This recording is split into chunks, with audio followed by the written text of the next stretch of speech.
Hello, this is John from GED Math Lessons, and I want to talk to you about a question I get all the time on our site, and that is, hey, I only have a week to prepare. Is it possible, is it realistic, to actually pass the GED, even only in like 1 week's time, okay, or even less sometimes, even a few days. Now, a person could find himself in this situation because maybe, you're going to your job or something, and I've heard of this before, and all of a sudden they're saying, well, in order for you to keep your position, or in order for you to be hired for this position, we want to make you the offer. You need to have your GED, and maybe this wasn't something you were aware of, and you only have like 1 week in order to secure that to actually get a job. Or it could be maybe a school that you're trying to get into, a vocational school or training school. Very common situations where people find themselves needing to, get their GED quickly, and they didn't have a lot of time for planning. So I'm certainly not trying to judge you if you find yourself in a position where, wow, I need to try to get my GED here very, very quickly. So let's get to the question. Can you pass in 1 week? Of course, anything is possible. Okay, now, but that being said, is it realistic? Well, some people actually do, pass in 1 week's time, but that is more of a kind of a combination of luck. Okay, so well, I don't want to say all 100% luck, but luck has got to be on your side in order for just to quickly, take the test. Okay, for most people, for sure. Okay, so this is a very compressed, very aggressive timeline. But if you have no choice, what do you do? Okay, what happens if you have, let's say, 5 days to prepare for the GED? Okay, so let's talk about a few things here. So if you find yourself in that position, or if you just want to try to, compress your study time and you're like, you don't want to drag it out, let's talk about it. But before I even get into that, let's talk about some of the disadvantages from just trying to pass a test in 1 week, even if you're successful. The GED, okay, at least today's version, really requires you to know a good amount of your high school education. It's basically equivalent to a high school diploma. And it's valuable to have this education. In other words, like the process of studying and learning this material is not, it's going to benefit you, obviously, to pass a GED, but it's going to benefit you throughout your life. Okay. So the longer you take, to study for the exam, and I'm not saying drag it out, but if you do a very diligent job and you learn and you study, you're growing your skills, you're growing your professional skills and your knowledge and et cetera. And it's going to benefit you in a lot of ways. Okay, so going through that process, that kind of rite of passage, is very beneficial. And I think that's the whole idea behind getting your GED.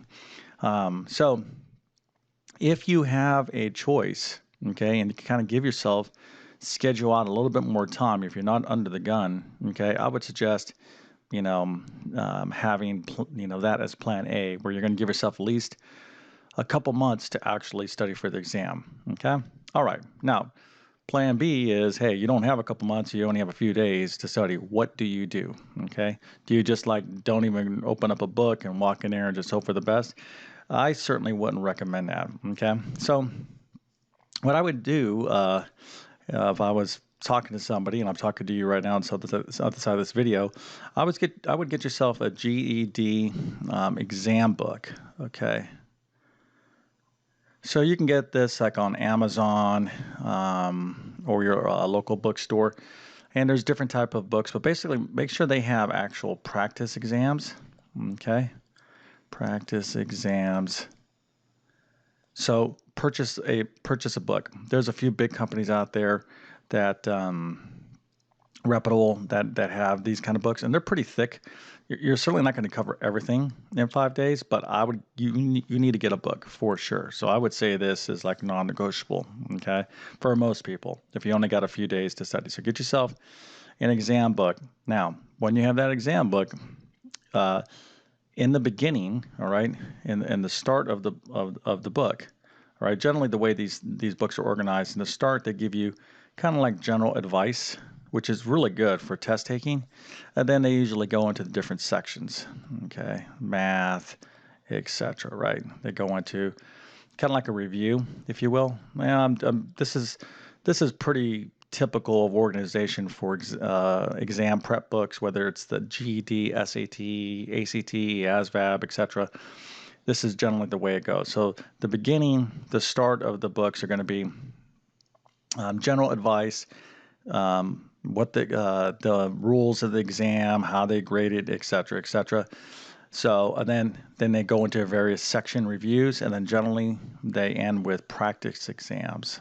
Okay, for the most part. So, like I said, I'm just speaking in generalities here, but this is typically what you're going to find in all these different type of exam books. Now, what are you going to do? These books are 300, say, pages long. They're very big and thick.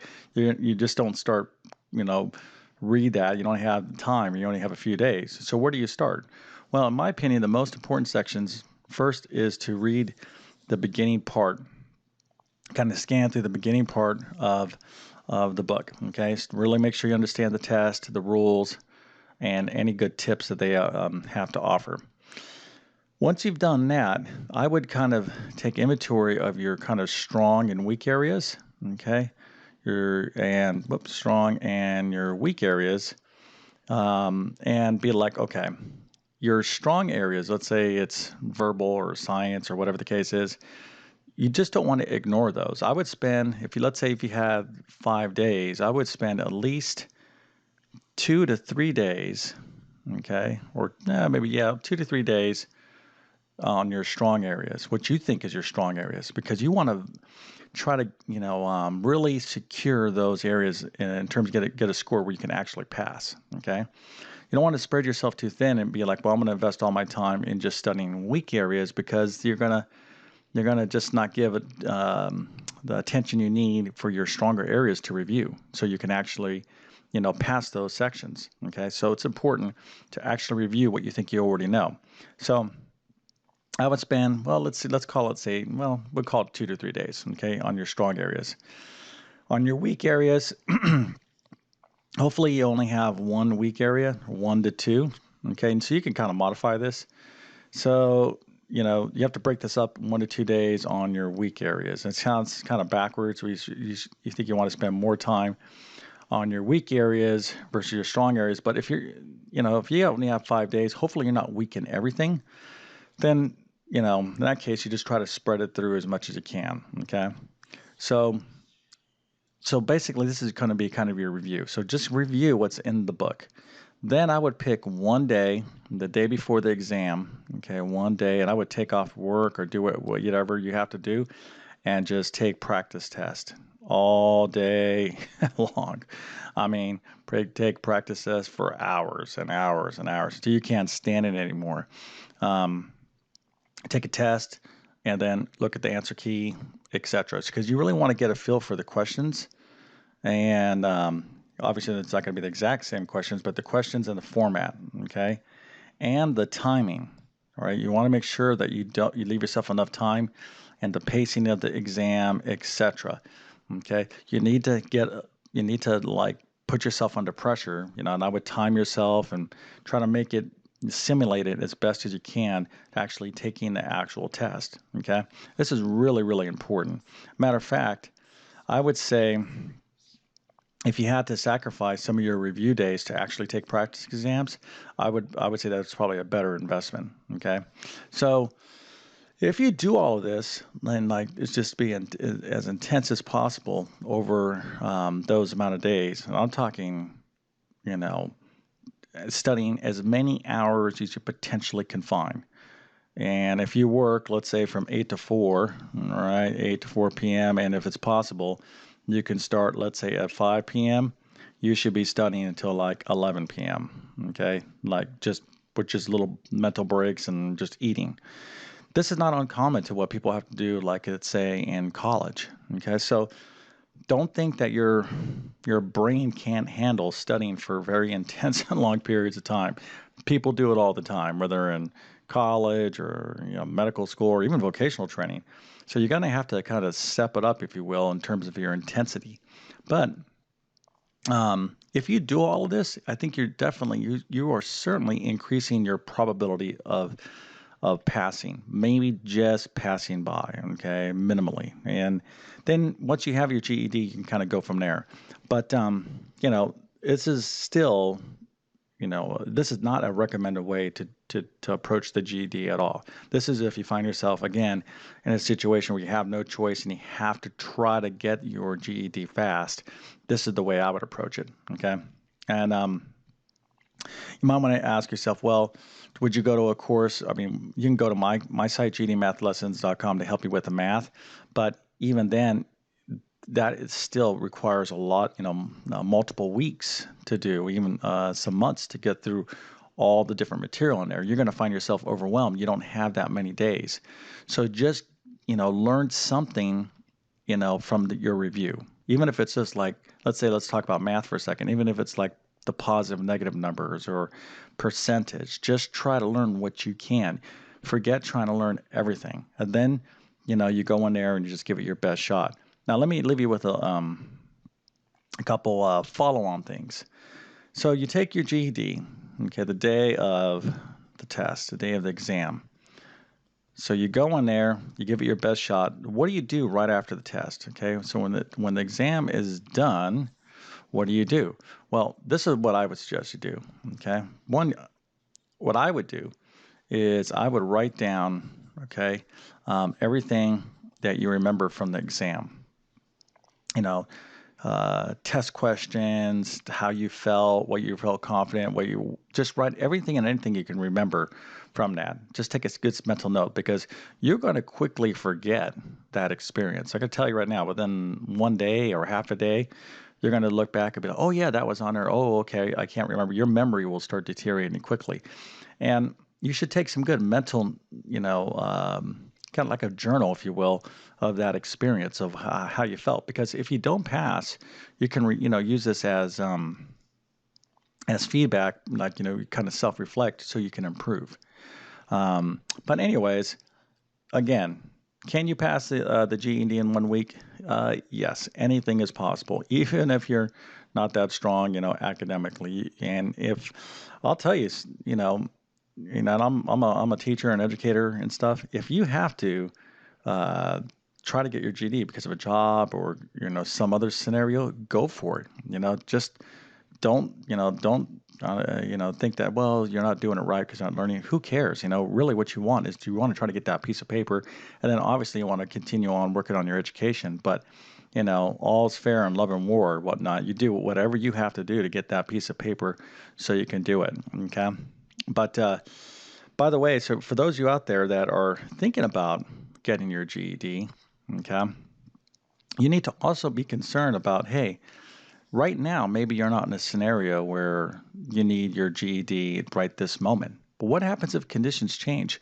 I know a lot of people who have actually very good jobs without their GED, but they're also concerned that if they got laid off or somehow they lost their job and they had to go find, a new job, that, they might be in a situation where they're required to have their GED, or maybe your school scenario changes and you want to go to a different school or trade or whatever the case is.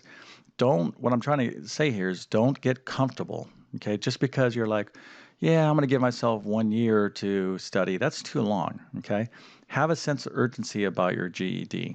Okay. And like, if you don't need it right now, you very well could find yourself in a situation in a month or two where you do need it, or you're going to be, kind of locked out, of an opportunity that, you really need to have in your life.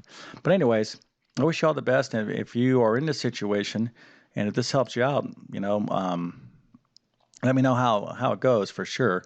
I certainly know it's really important for people's lives. The GED is so much more than just an exam. It really, it affects people's livelihood. So, anyways, if this video helped you out and you like this kind of stuff, I talk about this a lot on my channel, GED and other type of things. Please subscribe. Maybe give this a thumbs up if you liked it, and leave me some feedback, especially if you're in a scenario where you do have to pass quickly. I'd love to hear back from you. And if you have the time or you want a math reference, you can go to gdmathlessons.com, run free GED math course, and use that as a reference as well. But anyways, I wish you the best of luck, and I hope you do pass.